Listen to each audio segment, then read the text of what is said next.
இன்றைய காலை பொழுதிலும் கூட இது வானத்தின் வாசல் ஊழியத்தின் மூலம் உங்களை சந்திப்பதில் கர்த்தருக்குள் மிகுந்த சந்தோஷம் அடைகிறேன்.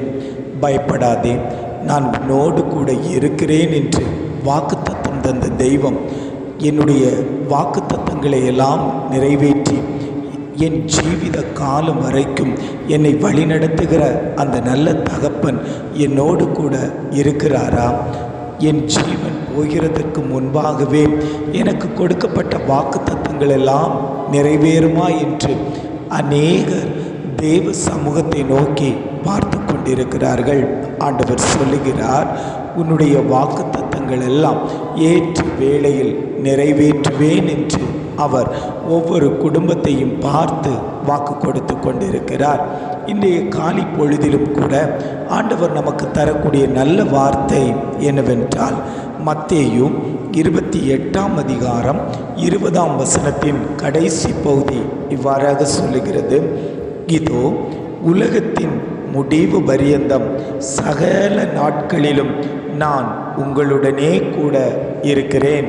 வேதம் இவ்வாறாக சொல்லுகிறது, இதோ உலகத்தின் முடிவு பரியந்தம் சகல நாட்களிலும் நான் உங்களுடனே கூட இருக்கிறேன். ஆண்டவர் சொல்லுகிறார், குடும்பங்களை பார்த்து நான் உங்களுடனே கூட இருக்கிறேன், நீங்கள் எதற்கும் பயப்பட தேவையில்லை, உங்களை பயப்படுத்துகிற அநேக சத்துருக்களை நான் அழிப்பேன், உங்கள் குடும்பத்தில் இருக்கக்கூடிய இருளை நான் மாற்றுவேன், உங்கள் குடும்பத்தில் என்னென்ன தேவைகளை நிறைவேற்றணுமோ அந்தந்த தேவைகளை நான் உங்களுக்கு நிறைவேற்றி தருவேன் என்று ஆவியானவர் குடும்பங்களை பார்த்து சொல்லி கொண்டிருக்கிறார். அநேகர் நினைத்து கொண்டிருப்பார்கள், நான் வாக்குத்தத்தம் பெற்றிருக்கிறேன், தரிசனத்தை பெற்றிருக்கிறேன், சொப்பனத்தை பெற்றிருக்கிறேன், ஆனாலும் அவைகள் என் கண்களுக்கு முன்பாக நடக்கவில்லையே, இது நடக்காமலே போய்விடுமா? ஆண்டவர் சொன்ன வாக்குத்தத்தங்கள் நிறைவேறாமலேயே மண்ணுக்குள்ளாடியே புதைக்கப்பட்டு விடுமா என்று அநேகர் கேள்விகளோடு இருப்பீர்கள்.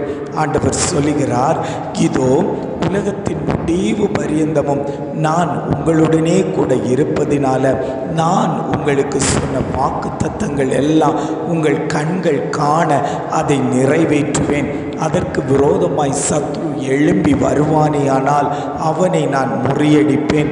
உங்கள் பிள்ளைகளுடைய காரியம், புருஷனுடைய காரியம், வேலை காரியம், திருமண காரியம், ஊழிய தேவைகள் எல்லாவற்றையும் நான் உங்களுக்கு நிறைவேற்றி தருவேன். நான் நேற்றும் இன்றும் என்றும் மாறாதவராய் உங்கள் மத்தியில் உலாவிக் கொண்டிருக்கிறேன். நான் உண்மை உள்ள தேவன், நான் சர்வ வல்லமை உள்ள தேவன் என்று ஆவியானவர் குடும்பங்களை பார்த்து பேசிக்கொண்டிருக்கிறார். பிரியமானவர்களே, எத்தனை பேர் வாஞ்சிக்கிறீங்க, ஆண்டவரே நீர் என்னோடு கூட இருக்கணும், என் குடும்பத்தில் மேலே உம்முடைய கரம் வைக்கப்படணும், நீர் என்னோடு கூட இருக்கும்போது எந்த சத்துருவும் என்னை தொடுவது இல்லை, என்னை பயப்படுத்துகிற அந்த துஷ்ட ஆவிகள் என்னை விட்டு கடந்து போகும் என்று எத்தனை பேர் வாஞ்சித்து அவருடைய கரத்தை பற்றி பிடிக்கிறீர்களோ அத்தனை பேருக்கும் ஆண்டவர் விடுதலை தரப்போகிறார். ஜெபிக்கலாமா? அன்பின் பரலோக பிதாவே, இந்த காலை பொழுதுக்காக நாங்கள் உம்மை துதிக்கிறோம், ஸ்தோத்தரிக்கிறோம். ஆண்டவரே, இந்த காலை பொழுதிலும் கூட ஆவியானவர் எங்களுக்கு தந்த நல்ல வார்த்தைக்காக நாங்கள் உமக்கு நன்றி செலுத்துகிறோம். ஆண்டவரே, இதோ உலகத்தின் முடிவு பரியந்தம் சகல நாட்களிலும் நான் உங்களுடனே கூட இருக்கிறேன் என்று அழகான ஒரு வாக்குத்தத்தம் தந்தீங்களே. ஆண்டவரே, இந்த உலகம் முடியது வரைக்கும் நீர் எங்களோடு கூட இருக்கும்படியாய் நாங்கள் ஜெபிக்கிறோம். ஆண்டவரே, எல்லா நாட்களிலும் சகல நாட்களிலும் எங்களுக்கு என்னென்ன தேவைகளோ அந்தந்த தேவைகளை தேவன் நிறைவேற்றி தரும்படியாய் நாங்கள் ஜெபிக்கிறோம். ஆண்டவரே, எங்களுக்கு விரோதமாய் போராடுகிற அந்த போராட்டத்தின் நுகங்கள் அழிக்கப்படட்டும், அந்த இருளின் அதிகாரங்கள் அழிக்கப்படட்டும். எங்கள் மேன்மைக்கு விரோதமாய், வளர்ச்சிக்கு விரோதமாய் போராடி கொண்டிருக்கக்கூடிய அந்த பொல்லாத கிரியைகள் அழிக்கப்படும்படியாய் நாங்கள் ஜெபிக்கிறோம். ஆண்டவரே, நீர் எங்களோடு கூட இருங்கப்பா, எங்களை பரிசுத்தப்படுத்துங்க.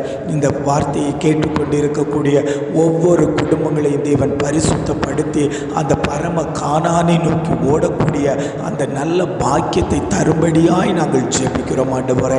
எங்கள் பாவ காரியங்கள், அசுத்தங்கள் எல்லாவற்றையும் தேவன் மாற்றி தரும்படியாய் நாங்கள் ஜெபிக்கிறோம். எங்களை தாழ்த்தி தருகிறோம். துதி, கன, மகிமை எல்லாம் உமக்கே செலுத்துகிறோம். மீட்பர் இயேசுவின் மூலம் ஜெபம் கேளும் நல்ல பிதாவே. ஆமேன், ஆமேன்.